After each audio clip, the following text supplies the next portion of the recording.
Did you know that Jason and the Argonauts predicted podcasts? How, you may ask? Well, here it is.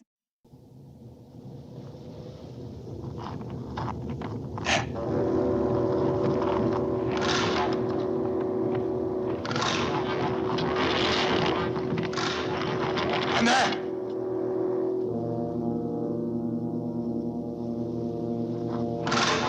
There's still another!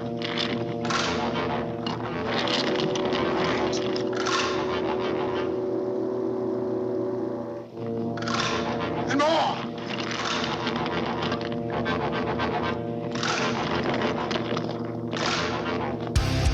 In a world overflowing with movies, we need a hero. Someone to separate the bad from the good. Sounds like a job. Verbal dioramas. Watches all the movies from comedy to drama. From the top row sound. And don't forget the action. She'll watch until the end and then she'll give you her reaction. Movies you know, movies you don't. Prequels, sequels, remakes, and trivia and outtakes. Movies you know, movies you don't. Interesting stories for the categories.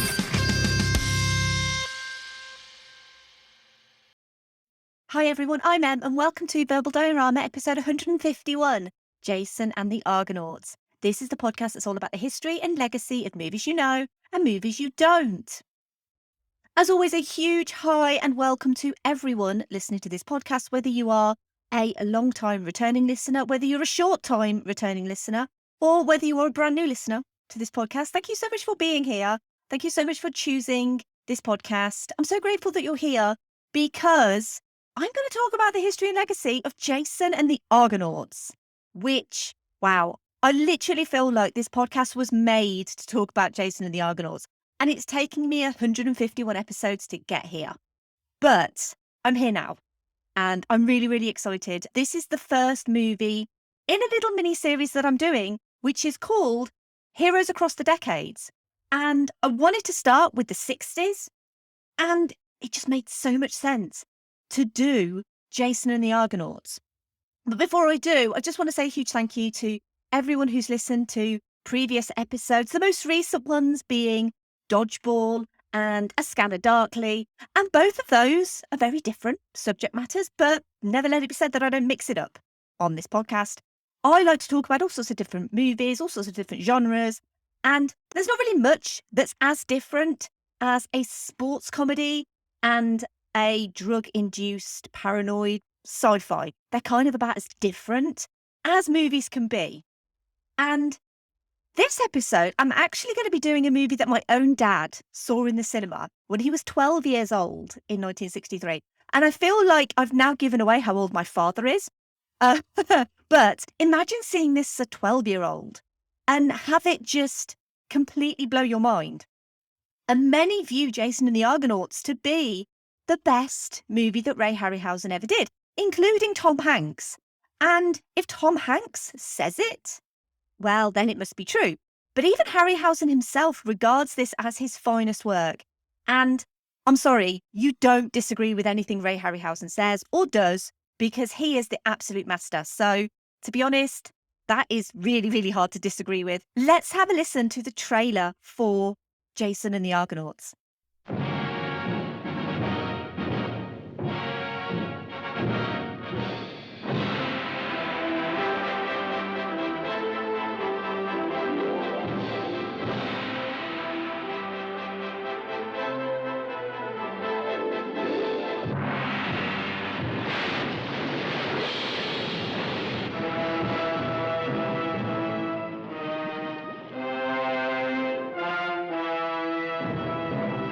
Turn back, Jason! We're trapped! Jason and the Argonauts, the classic story of an epic voyage that has been told and retold since the birth of Western civilization, now presented on the screen for the first time. Pull! Pull! Till your hearts crack and your backs break! Jason and his band of Argonauts, the mightiest warriors the world of adventure has ever known, in search of the fabulous magic Golden Fleece. Where will you find this miracle? I have heard there is a tree at the end of the world. with a fleece of gold hanging in its branches. Here is the magnificent excitement of that legendary time when men like gods and gods like men lived and loved violently. Todd Armstrong and Nancy Kovac portray the classic lovers. Jason, the man who challenges the gods. Medea, who betrays a kingdom for love. Acastus, driven by a lust for power. Hera, goddess and woman, who defies the might of Zeus, king of the gods, who unleashes his fury at rebellious mortals. The Argonauts, caught in the clutches of the towering bronze giant Talos. The Argonauts, battling vulturous harpies.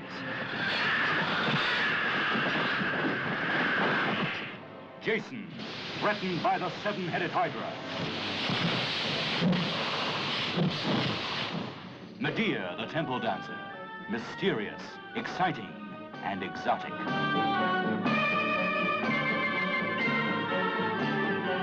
Jason, battling the army of skeletons. Kill, kill, kill them all!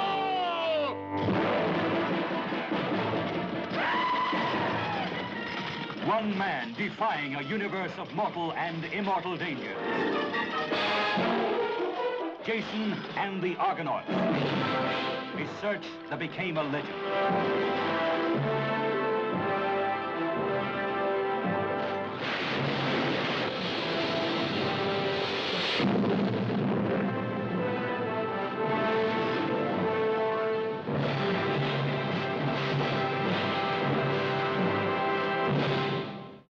Jason has been prophesied to take the throne of Thessaly. When he saves Pelias from drowning, but does not recognise him as the man who killed his father, Pelias tells Jason to travel to Colchis to find the Golden Fleece. Jason follows his advice and assembles a sailing crew of the finest men in Greece, including Hercules. They are under the protection of Hera, queen of the gods.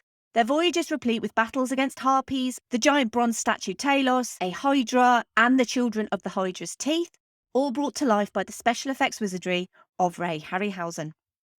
Let's quickly go through the cast of this movie. We have Todd Armstrong as Jason, Nancy Kovac as Medea, Gary Raymond as Acastus, Lawrence Naismith as Argus, Niall McGuinness as Zeus, Michael Gwynn as Hermes, Douglas Wilmer as Pelias, Jack Willem as King Aeetes, Honor Blackman as Hera, Patrick Troughton as Phineas, and Nigel Green as Hercules. Jason and the Argonauts has a screenplay by Beverly Cross and Jan Reed, neither of whom are female, despite being called Beverly and Jan. I realise that both used to be male names predominantly, and nowadays tend to be seen as more female names, but I actually did have hope that this was an early example of an all-female writing team, but sadly no. I was really confused when I found out that Beverly Cross and Jan Reed were male. Jason and the Argonauts is directed by Don Chaffee and is based on the Argonautica by Apollonius Rhodius. And as I said, the start of My Heroes Across the Decades season starts with the original superheroes, these stories of the gods of Greek mythology. One of my favourites, Jason and the Golden Fleece, was a story I read a lot as a child. The story of the Prince of Thessaly who goes on a quest to obtain the powerful Golden Fleece, and in order to do it, has to complete 3 seemingly impossible tasks. The origins of the story, named the Argonautica, was written in the 3rd century BC as an epic poem by Apollonius of Rhodes, or as he's credited, Apollonius Rhodius, a prized Greek poet of the Hellenistic period. He was a scholar and keeper of the Library of Alexandria, and it's thought that many of his texts were used to provide valuable knowledge on Greek life and law to the Ptolemies of Egypt. The Argonautica is his only surviving epic. The rest of his poems survive only in small fragments. He was originally considered an imitator of Homer. However, while his poems were considerably shorter than Homer's, it's also said that Apollonius himself influenced later poets like Virgil and his Roman epic, the Aeneid. The Argonautica, as the only surviving Hellenistic epic, was translated into readable English and retitled Jason and the Golden Fleece. The movie Jason and the Argonauts follows the same rough story, but with a few notable changes, such as Hera not attempting to drown Pelias, but instead disguising herself as an old woman, enlisting Jason's help to cross the river, and him losing a sandal in the process. Also, the Argonauts encountered Talos on the return journey in the poem. He guarded Crete and didn't protect treasure, but Queen Europa. The Harpies were chased away instead of caged. The Argo is saved from destruction by the clashing rocks, not by Triton, but by the goddess Athena, providing the extra push for the ship once a dove signalled safe passage. And in the original text, Acastus didn't betray Jason to King Aeetes, as Jason bluntly told the king he was after the Golden Fleece, and the king promises Jason the fleece if he can complete 3 impossible tasks, which he does with the help of the love of Medea. Instead of a hydra guarding the fleece, it was a dragon, and Jason sows the dragon's teeth himself. It also only covers the first half of the story, as Jason and the Golden Fleece also covers the return journey. Presumably a sequel to this movie was expected at the time, but never happened. More on that a little bit later. But to start this mini-series of heroes, when I say hero, I'm not just talking about the hero on screen. I'm not just talking about the character of Jason. I'm also talking about a literal hero of Hollywood. And that hero is, of course, Ray Harryhausen. And the influence of Ray Harryhausen is undeniable. Filmmakers who claim to have been inspired by Harryhausen include the likes of Steven Spielberg, Peter Jackson, Joe Dante, Tim Burton, Nick Park, James Cameron, Guillermo del Toro, George Lucas, John Lasseter, John Landis, Henry Selick, J.J. Abrams, and Wes Anderson. Basically, some of the biggest names in Hollywood have all been influenced or inspired by Ray Harryhausen to some degree. Ray Harryhausen, after being turned down for a job at Disney, which he'd later say was the best thing that could have happened to him, he was actually inspired to become a filmmaker by seeing King Kong in 1933. But he got his first professional job working for George Pal on a series of stop-motion shorts called Puppetoons in the 1940s. Then the war happened, and Harryhausen was drafted into the Army Signal Corps, assigned in the film unit. This led to him discovering over 1,000 foot of outdated 16mm colour film stock in Navy stores after the war ended, which led to him learning and experimenting with animated fairy tale shorts, with the help of his father creating the armatures and his mother creating the outfits for the characters. At the same time, Ray Harryhausen was studying the work of Willis H. O'Brien, the model animator responsible for animating King Kong. Harryhausen telephoned the visual effects maestro at MGM Studios, which led to an invitation to show off his early models. The pair stayed in touch, and after the war, Harryhausen became O'Brien's protégé, and the two worked together on 1949's Mighty Joe Young, which won the Academy Award for Best Visual Effects in 1950. Mighty Joe Young was Harryhausen's first full-length feature, although he remained uncredited for his work, which was reportedly 85% of the finished product. O'Brien would later pass his Oscar to Harryhausen. It was Harryhausen's next movie, 1953's The Beast from 20,000 Fathoms, that cemented his work, becoming an international box office success, and the making of that movie led to Harryhausen to create and develop Dynamation. Dynamation, also called Dinorama, by the way, this episode is presented in glorious verbal dinorama. In the 70s, Dynamation was revolutionary in visual effects. It basically split the background and foreground of live effect shots into 2 separate images, allowing Harryhausen's animated models to be shot with the background image and the foreground element matted out to leave a black space. When the film was rewound, everything except the foreground was matted out, so the foreground now appeared in the previously blacked out area. Essentially, combining all the images together, making it seem like one shot, and this was done frame by frame, with the live action shots being pre-compiled and Harryhausen animating the sandwich filling, shall we say, of each frame. It eliminated the need for miniature sets, which were expensive and didn't look realistic enough. It also meant that Harryhausen animated in front of the foreground screen where any human actors were, and that included his monsters being able to look like they were interacting with human characters. Harryhausen also used diffused gas to soften the sharpness of light on the animated elements so nothing felt out of place on screen. While Harryhausen used Dynamation on mostly all of his movies, not all of them were billed with the Dynamation label, Jason and the Argonauts included. And when asked why Harryhausen wanted to work with these sort of creatures, these monsters, he would say that he wanted to instill pathos into his creatures, most of whom he saw as simply innocent victims of circumstance. It would be 10 years after the jaw-dropping success of The Beast from 20,000 Fathoms that Harryhausen would evolve into colour film through his partnership with producer Charles H. Schneer for his biggest hit of the 50s, 1958's The Seventh Voyage of Sinbad. Harryhausen had successfully adapted Dynamation to maintain proper colour balances, and after Sinbad's success came a deal with Columbia for 4 more pictures, all in glorious colour. Harryhausen and Schneer moved their production base from Hollywood to London to utilise the expertise of British studios and crew, as well as to have the ability to film in European locations, something that would prove very fruitful for Jason and the Argonauts. The second film of this particular deal was indeed Jason and the Argonauts, and although Don Chaffee is credited as a director, his work is somewhat overlooked, shall we say, because this is, and always will be, a Ray Harryhausen movie. And Harryhausen himself was notoriously hands-on through the whole production, being heavily involved in the pre-production conceptualising of each film's story, script development, art direction, design, storyboards, and the general tone of his films. Reportedly, it was Directors Guild of America rules that prevented him from taking more credit. All of Harryhausen and Schneer's collaborations were director-for-hire gigs, which meant they wanted someone capable of directing, but also capable of following their very precise instructions. Harryhausen originally conceived of the idea to do Sinbad and the Age of Muses, with Sinbad teaming up with Jason, but decided to go with the legendary myth of Jason's quest for the Golden Fleece instead. And sometimes it's easy to forget that this is a movie that stars actual people, because I think the people in this movie tend to get a little bit overlooked too. Both Todd Armstrong as Jason and Nancy Kovac as Medea would be dubbed by Tim Turner and Eva Haddon respectively, reportedly due to the rest of the cast being British and them being American, so they felt they would sound out of place. Todd Armstrong had always wanted to act, but he had found little success, so he became a gardener, and one of his clients was actress Gloria Henry, who arranged a screen test for him at Columbia Pictures. It was this screen test which got him a small role in the TV show Manhunt in 1961, and then another small movie role in 1962's Walk on the Wild Side.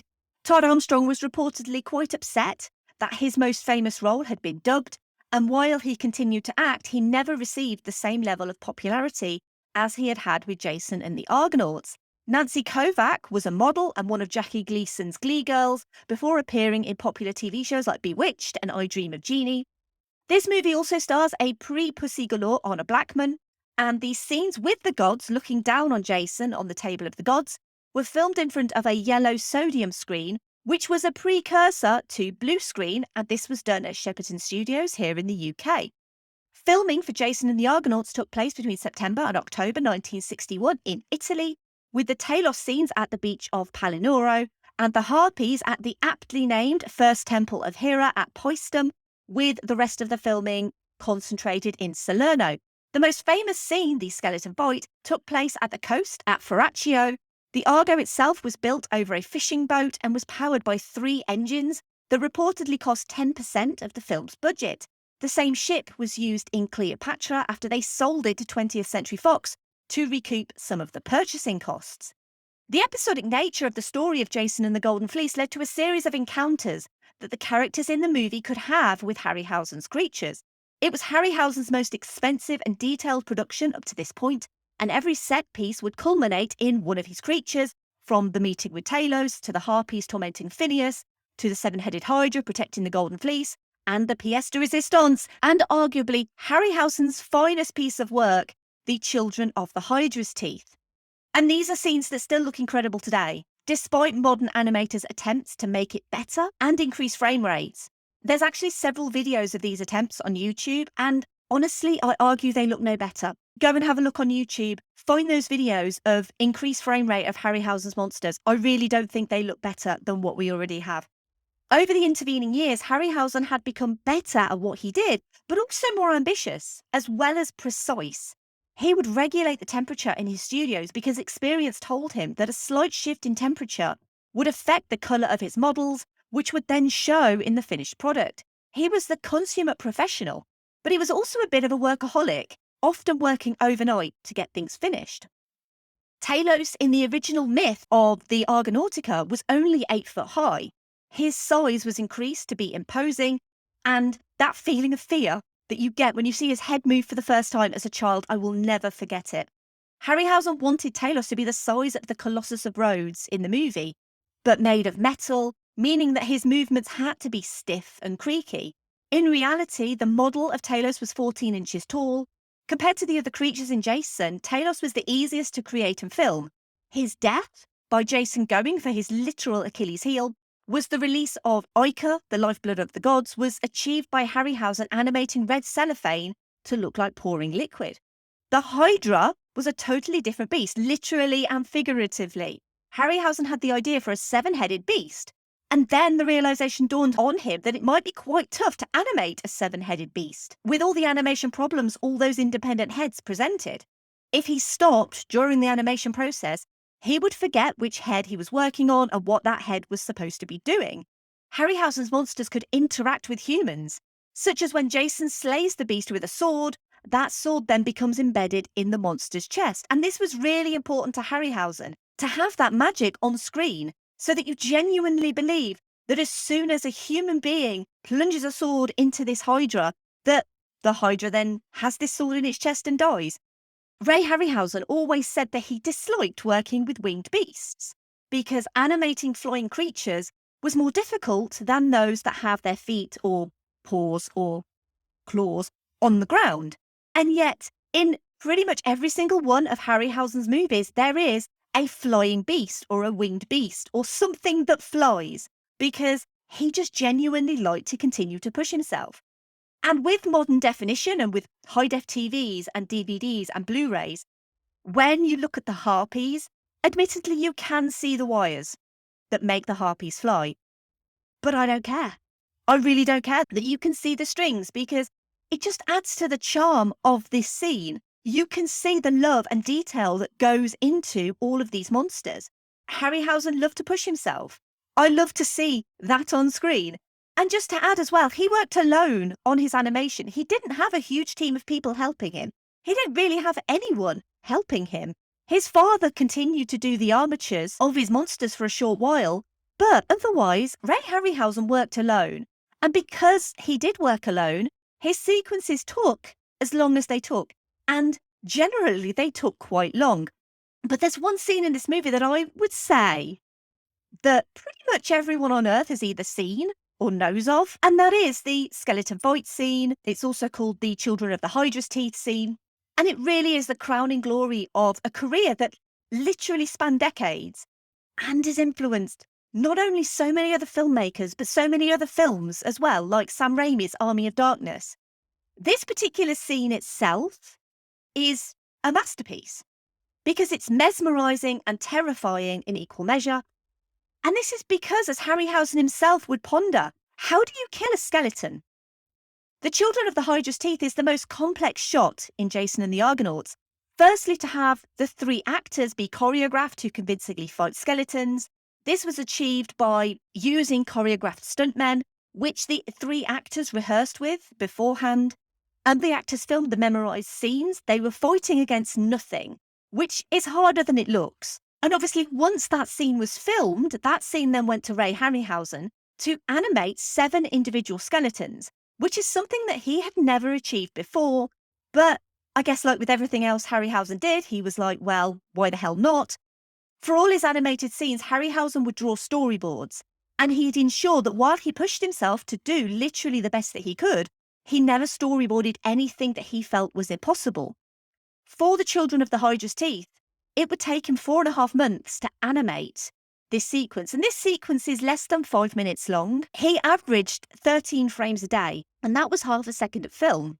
With 5 moving appendages on each skeleton and 7 skeletons, that meant each frame containing all 7 skeletons had 35 moves for Harryhausen to animate per frame, which is quite incredible if you think not only do you have to know what each skeleton is doing, you also have to know what the other skeletons are doing and where they're supposed to be and where the humans are supposed to be. It's literally like a mathematical equation on every single frame of this movie. I think that's why I love it so much. And some of these skeletons as well had actually been reused because the 7th Voyage of Sinbad also had skeletons. And so what Harryhausen did was he reused some of the ones from the 7th Voyage of Sinbad and then created new ones for Jason and the Argonauts because there had to be 7 skeletons. And because these skeletons were immortal, there was only one way they could be defeated. They were pretty certain that skeletons can't swim. And so when it came to the deaths of the skeletons, they really did throw 7 plaster skeletons into the Italian Ocean after a stuntman, and they could only do that shot once because once you throw 7 skeletons into the ocean, you can't really retrieve them to try again. And those skeletons are probably still there in the Italian Ocean at Foracchio. So if you're ever at Foracchio in Italy, at that particular stretch of coastline, and you fancy doing some diving, there might be some skeletons there, but don't worry, they're not real. To be honest, I expect after almost 60 years, they've probably disintegrated by now, but still, there's a possibility that there are actual Harryhausen skeletons in the ocean. It goes without saying as well that Harryhausen didn't just animate creatures either, because every time a creature held a human, that human was also a creation of Harryhausen. Considering all the work that Ray Harryhausen did and all of the movies that he worked on, he amassed a huge collection of models and props. And so he set up the Ray and Diana Harryhausen Foundation in 1986 to look after his extensive collection, but not only that, to protect his name as well, and also further the art of model stop-motion animation. It's estimated that there are in excess of 50,000 items in this collection, including original armatured models, hard rubber stand-in models, armatures, original molds, original artwork, original miniatures, stills, negatives, original equipment, paperwork, screenplays, various test and dailies footage, books, and many influences as well, such as the paintings and lithographs by Gustave Doré, John Martin, and Willis O'Brien. Harryhausen, like me, rarely threw anything away. This is why my house is such a mess.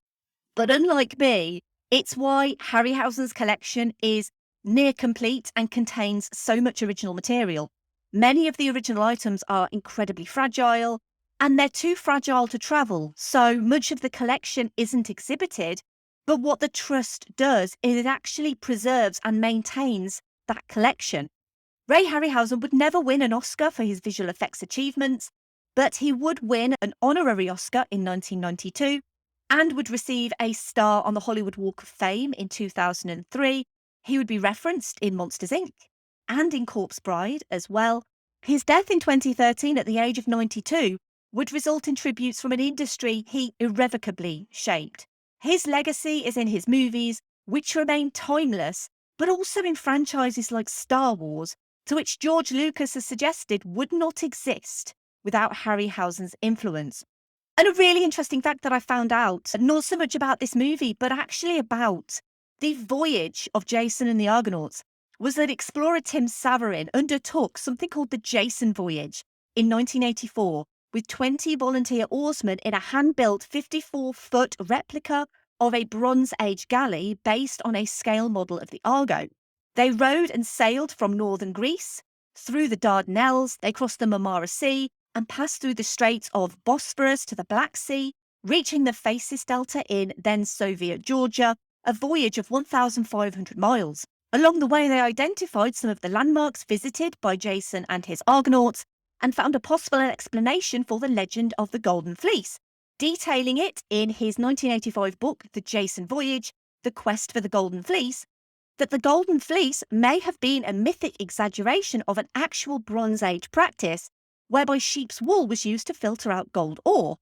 And this was apparently a more effective method of finding gold than the more famous panning for gold, which I knew literally nothing about. But the fact that an explorer actually went out to prove that Jason and his Argonauts could have sailed to Colchis to find the Golden Fleece is very much the thing that I like to find out on this podcast. I mentioned that Peter Jackson was one of the people who was influenced as a filmmaker by Ray Harryhausen. And he would round out his love of Harryhausen by providing a commentary on Jason and the Argonauts, along with visual effects artist Randall William Cook, which provides a lot of really wonderful information about the making of the movie. And although we lost Ray Harryhausen in 2013, his work is everlasting, and it's as immortal as those skeletons that he put to screen. And in 2021, the Ray Harryhausen Awards were announced to celebrate his influence on contemporary filmmakers and animators. And these awards have categories on Best Feature Film Animation, Best Short Film Animation, Best Student Film Animation, Best Commercial Film Animation, Best Online Film Animation, Best Television Animation, and the Harryhausen Hall of Fame Award. The inaugural ceremony is due to take place on what would have been his 102nd birthday on the 29th of June 2022. So that is the 29th of June this year, as of recording. More information on that ceremony can be found if you go to www.harryhausenawards.com. And I'm very interested to find out because as a bit of an animation super fan, I'm genuinely so interested as what movies and films and short films are going to be nominated and are going to win the Ray Harryhausen Awards, because he was really a champion of stop motion animation. And he, if anything, has proven to the world, not that the world needs proof, that animation is not just the black sheep of filmmaking. It's an art in its own right, and it enhances everything that it's included in. Someone else who enhances everything he's included in is Keanu Reeves. And I'm going to move on to the obligatory Keanu reference, which is a part of the podcast where I try to link the movie that I'm featuring with Keanu Reeves. And yeah, this is an interesting one. So put your seatbelts on for this one. So Keanu Reeves was born in 1964. Obviously, this movie came out in 1963. So Keanu Reeves wasn't even born when this movie came out. So I was a little bit like, how am I going to link him to Jason and the Argonauts or Ray Harryhausen or mythical beasts of any description? And really, the only thing I could come up with was that because Keanu was born in 1964, he was probably conceived in 1963. So yeah, the dates do not work at all. And it would be literally so late in 1963 that it probably isn't even 1963. But that is what I'm going with. Jason and the Argonauts came out in 63 and persuaded Keanu Reeves' parents to bless themselves with a son of their own. Some of these obligatory Keanu references are so bad. Some of them I'm so proud of. That is not one that I'm particularly proud of, but I'm going to go with it anyway. Let's talk about the music for Jason and the Argonauts, because the music is by Bernard Herrmann, who is known for his collaborations with Alfred Hitchcock and Orson Welles. And he would score many of the sword and sandal and mythological fantasy films that Harryhausen worked on, including The Seventh Voyage of Sinbad, Mysterious Island, and The Three Worlds of Gulliver, as well as, of course, Jason and the Argonauts. And his score actually self-borrows from his other previous scores for other movies like The Kentuckian, Beneath the 12-Mile Reef, and Five Fingers. Bernard Herrmann himself was an influencer, and I don't mean in the modern Instagram or TikTok type. Other famous composers like John Williams, Elmer Bernstein, Jerry Goldsmith, Howard Shore, Lalo Schifrin, James Horner, and Carter Burwell all consider Bernard Herrmann a profound influence on their compositions. Jason and the Argonauts was released on the 19th of June 1963. But as it came out in 1963, Box Office Mojo doesn't really go that far back, and it doesn't really tell you a great deal of box office information about 1963. However, I do know that Cleopatra came out in 1963, and Cleopatra actually was released the previous week. Obviously, Jason and the Argonauts didn't do anything like the business Cleopatra did, because Cleopatra would become the highest grossing movie of 1963. But let's not forget that without Jason and the Argonauts, Cleopatra would not have that boat that they bought from Jason and the Argonauts. So, in a way, the success of Cleopatra is somewhat attributed to Jason and the Argonauts. And Jason and the Argonauts cost about $3 million in 1963, which roughly equates in today's money to about $28 million. And movies don't really get made of this quality in today's climate for $28 million. Just imagine the sort of movie you could get like Jason and the Argonauts today and how much it would cost. So it's just incredible. Literally the amount of incredible work in this movie, and it cost the equivalent of just $28 million. Obviously, I say just $28 million because we're talking about Hollywood money. We're not talking about real money. Jason and the Argonauts would go on to make $2.1 million domestically in the US in 1963, which was obviously less than it cost, which made it a box office disappointment. But it's gone on to become a beloved cult classic. It actually did so much better business in the UK and Europe, but ultimately not enough to justify a sequel. And critically, Harryhausen's work is always well regarded. Even if people don't really like the rest of the movie, they will always say Ray Harryhausen's work just transcends everything else around it. And Jason and the Argonauts maintains an 89% score on Rotten Tomatoes, and many, including Harryhausen himself, regard it as his best work. I alluded to a sequel earlier on, and the return journey of Jason and the Argonauts was planned as a movie. But due to Harryhausen's work on the Sinbad sequels, and obviously the fact that Jason and the Argonauts didn't do as well as they'd hoped, meant that it never materialised. What we did get was a 5-issue comic book miniseries called Jason and the Argonauts, The Kingdom of Hades in 2007 from Tidal Wave Productions' Ray Harryhausen's signature series. And that continued the story of that return voyage. That was followed by a 4-issue miniseries called Jason and the Argonauts Final Chorus in 2014, which chronicled Jason and what he did with the Golden Fleece. There was also a TV movie of the same name in 2000, starring Jason London as Jason, but I've never seen it, I'll be honest, but given the choice, who would see that over this? Because I don't think anyone would. If you would, please let me know. And if you have seen it, please let me know. But I really don't think that it's actually worth the, 15 seconds that I've spent talking about it, because it's probably quite bad. Let's move on to some social media thoughts. I like to find out what people think about the movies that I'm featuring. I like to ask the patrons of this podcast, the wonderful patrons of this podcast, and I also like to ask people on social media what they think. And I'm going to start with the patrons, as always. And I'm going to start, as always, with perennial commenter Andy, who I do not sew a hydra's tooth onto this podcast every episode just for Andy to sprout up, because he doesn't comment on every episode, but he does comment on the majority of episodes, and I'm so grateful to Andy because I can pretty much always guarantee that Andy will be there for a supportive comment. And Andy says, "What is there to say about Jason and the Argonauts that hasn't already been said? So I'll just tell a personal story about how the work of Ray Harryhausen captured my imagination. When I was 9 years old, I saw an ad for Clash of the Titans. I was amazed by the creatures and the depiction of Pegasus. It was because of Harryhausen's work in Clash of the Titans I realised the wonder of stop-motion animation in a film that captured my imagination in a way that it hadn't been since I first saw Star Wars. Jason is a marvel of filmmaking and a must-watch for fans of both Greek mythology and film nerds."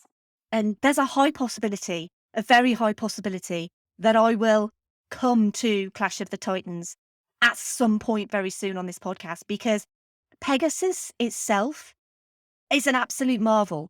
And one of my favourite things that I found out doing research for Ray Harryhausen was him talking about how they animated Pegasus, and the fact that with Pegasus, they thought, well, how would a horse fly? What would it do with its legs?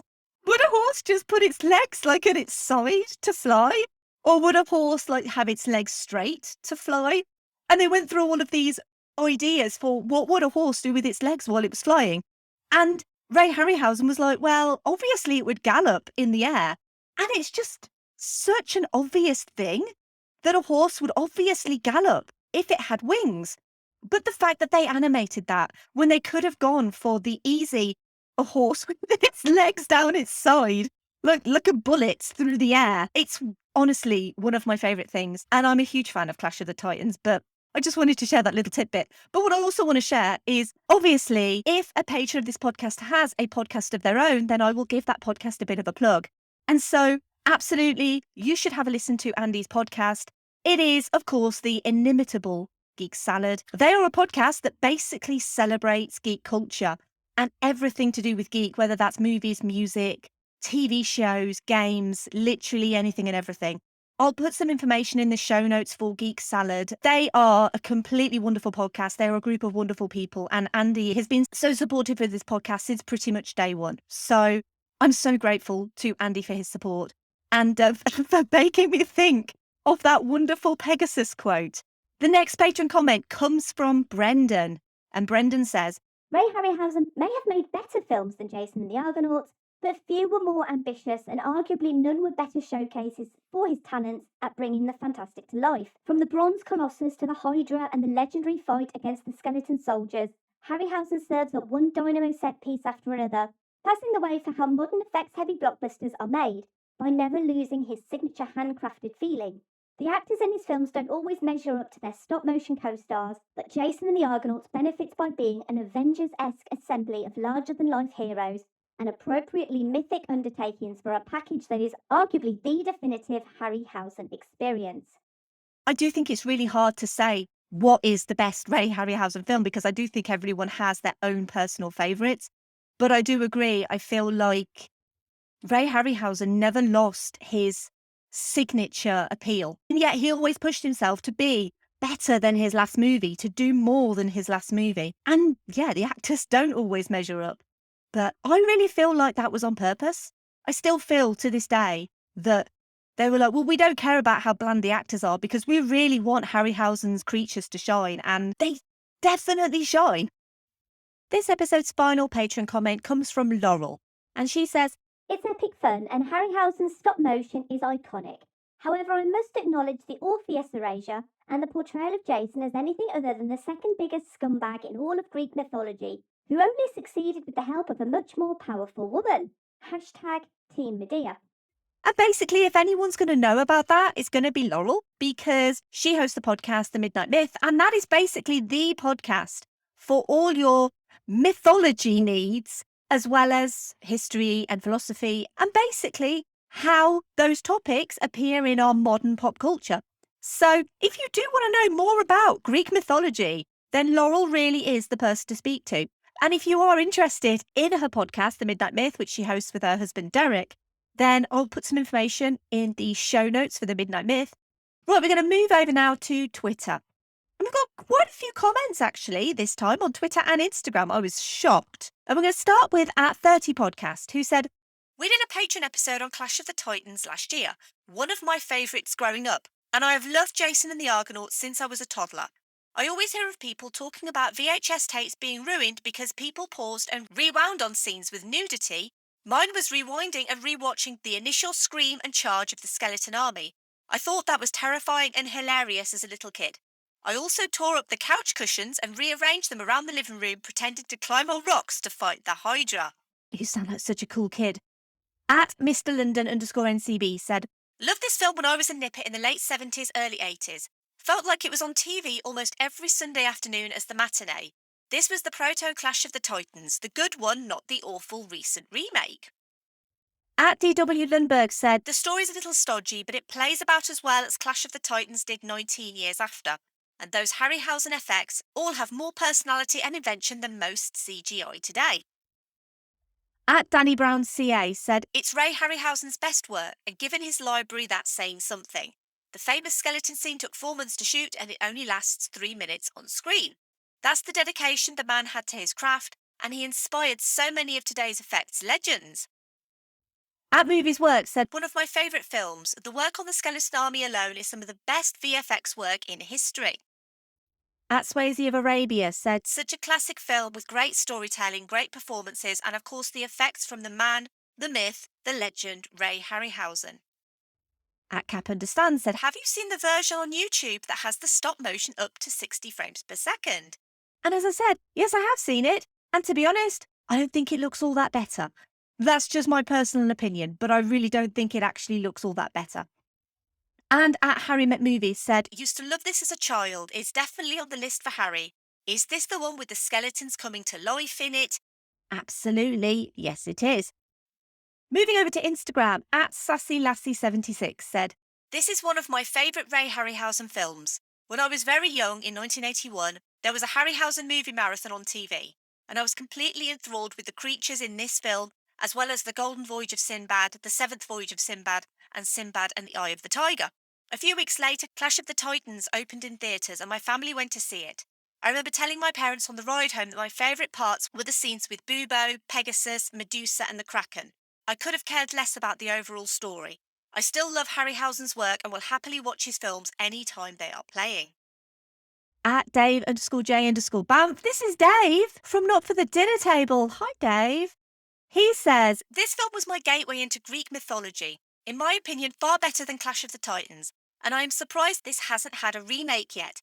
Is it on the cards? And can we talk about Honor Blackman as Hera?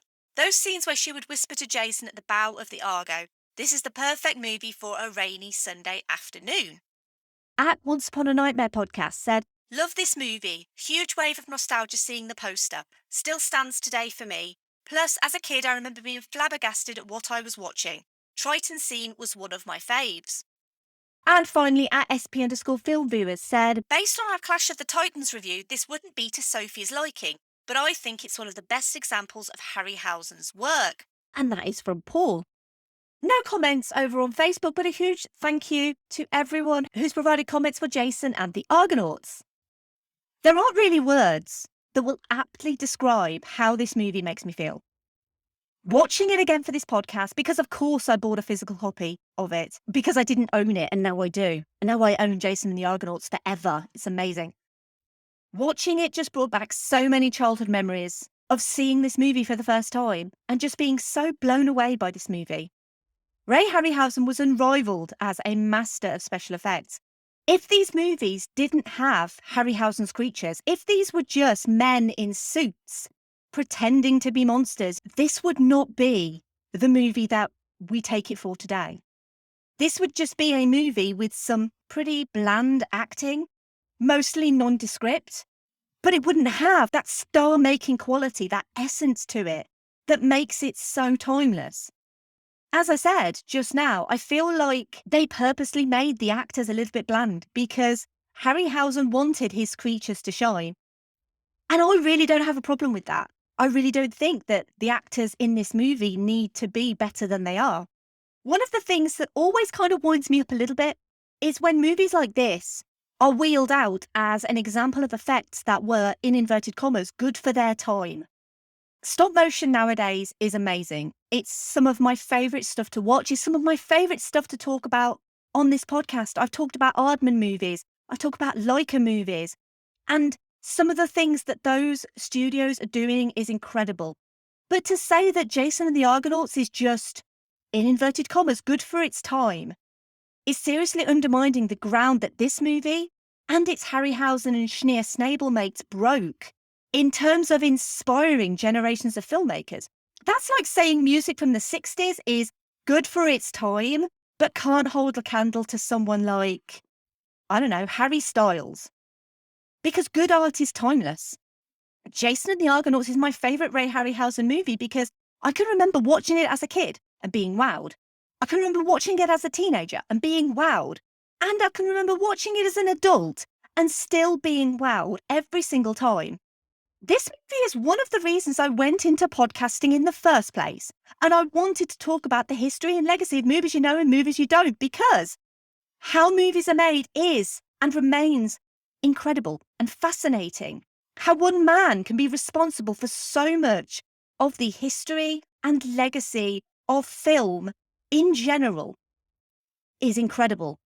Not just one movie, but a one-man pioneer of visual effects. Modern Hollywood has tried to remake a Harryhausen movie. In 2010, we had Clash of the Titans, which was a fine, maybe not great, but it was soulless. It was a soulless remake. And the original was Harryhausen's last movie.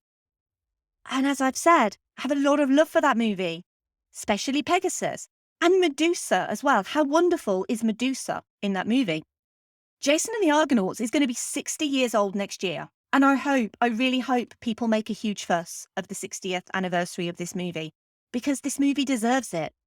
It may not be well regarded for its human actors, but the fact these people acted against nothing deserves quite a lot more praise than they actually get. I kind of don't care that the rocks in the Triton scene are floating. If you look closely, you'll notice that the huge rock faces are floating. I don't care. I don't care that I can see the harpies' strings. Because to me, this is one of the greatest achievements in all of film, not for what it is, but for how it makes people feel.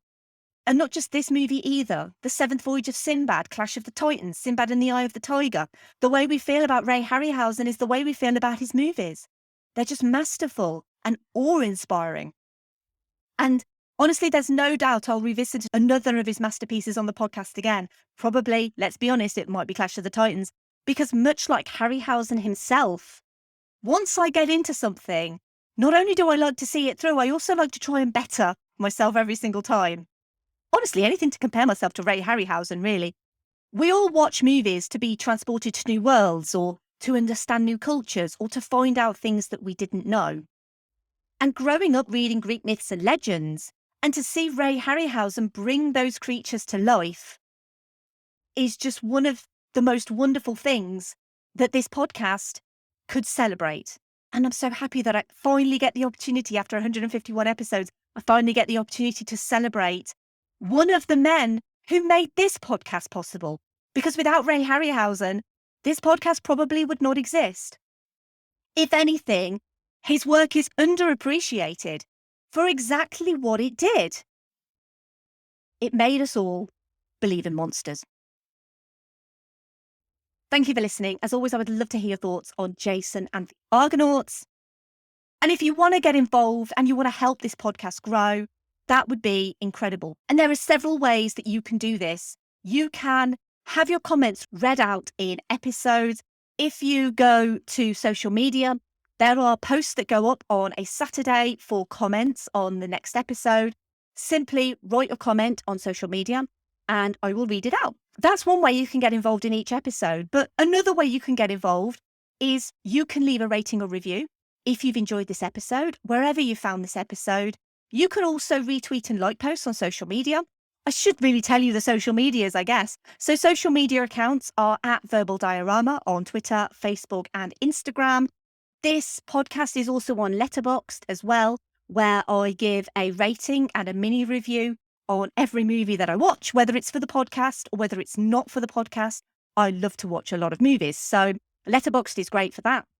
But really, the easiest thing you can do is, if you do enjoy this podcast, you can tell a friend or a family member about Verbal Diorama, and you can basically spread the gospel of Verbal Diorama.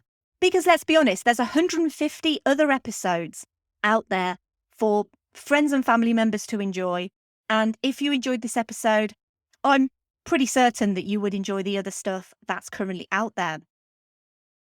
One of the things that I like to do every episode is I also like to recommend previous episodes of this podcast that are kind of like the movie that I'm featuring this week. So if you like Jason and the Argonauts, then I wanted to recommend some other stop motion based episodes. I cover a lot of animation on this podcast. It's one of my favorite things to talk about. And so I've done quite a lot of stop motion movies already on this podcast. So I wanted to recommend the following episodes and also the movies as well. That's really important because Verbal Diorama, you can listen to the episode without necessarily watching the movie, but it's enhanced if you've already seen the movie, you know what I'm talking about. So I'm going to recommend to you episode 29, Kubo and the Two Strings. That is a Leica movie. Leica is one of the most brilliant stop motion animation studios out there. They've done some fantastic work. They also did a movie called Coraline, which is episode 63. I would highly recommend anything Leica have done, but especially Kubo and Coraline. I mentioned I've also covered some Aardman stuff. Episode 78 is on the incredible Chicken Run, which is getting a sequel very soon. But the original Chicken Run is one of the best and funniest stop motion movies. Episode 84, Fantastic Mr. Fox, is obviously, I mentioned him above, the Wes Anderson movie. And it's very much a Wes Anderson movie, but it's in stop motion and it's a lot of fun. It's an adaptation of the Roald Dahl book. And episode 135, Corpse Bride. Corpse Bride, as I said, recognises Ray Harryhausen in the movie by having a piano called a Harryhausen in Corpse Bride. Corpse Bride was also worked on by Leica before Leica Studios became their own independent entity. All of those movies are incredible examples of stop motion animation. They all owe a huge debt of gratitude to Ray Harryhausen in different ways. But I would recommend all of those movies. And before anyone says anything, or even if you're thinking it, that you don't want to watch an animated movie because it's in inverted commas, a children's movie, don't even go there. None of those movies are just a kids movie. They are family movies. They are suitable for everyone. But as an adult, you will get so much out of each of those movies. Give me feedback on my episode recommendations. Let me know if you think I missed anything. Next episode, I'm continuing Heroes Through the Decades. So I started in the 60s. And now I'm going to be going to the 70s, you guys.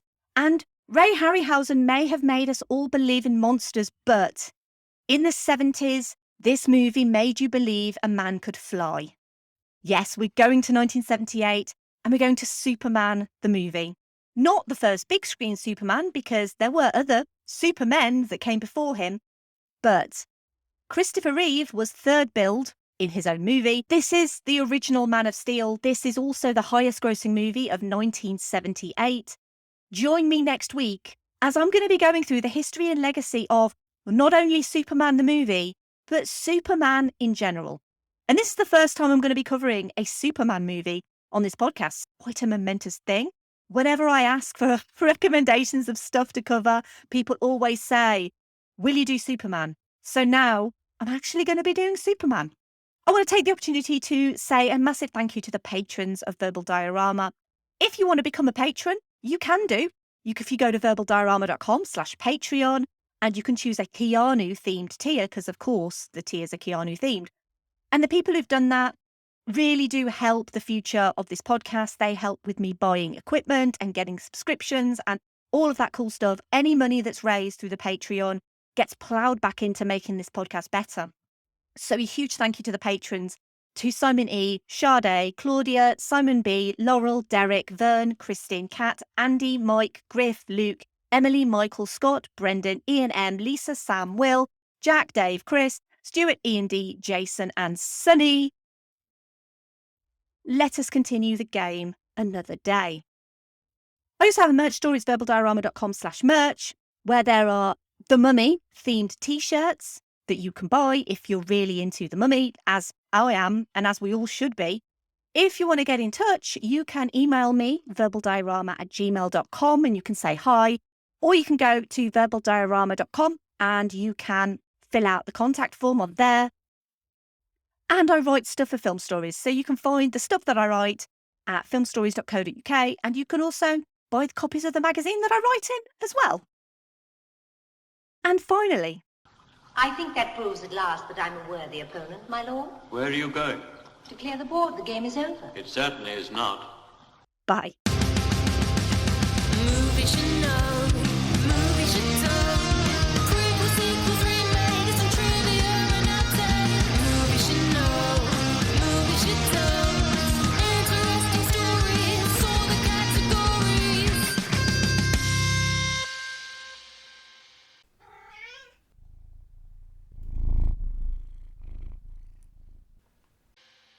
What does hope mean to you?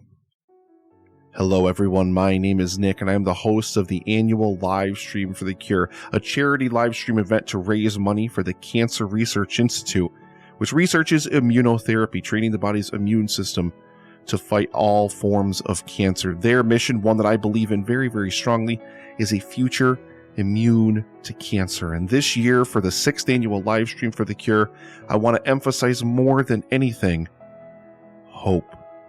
Over the past 5 years, myself and amazing creators and partners from around the world have raised over $50,000 for this amazing cause, and this year we're looking to add another $20,000 to that total. Please join me May 19th starting at 9 a.m. Eastern for 45 hours of content over the next 3 days, as I'm once again joined by amazing creators from around the world to help fight for hope. Learn more or make an early donation today at livestreamforthecure.com.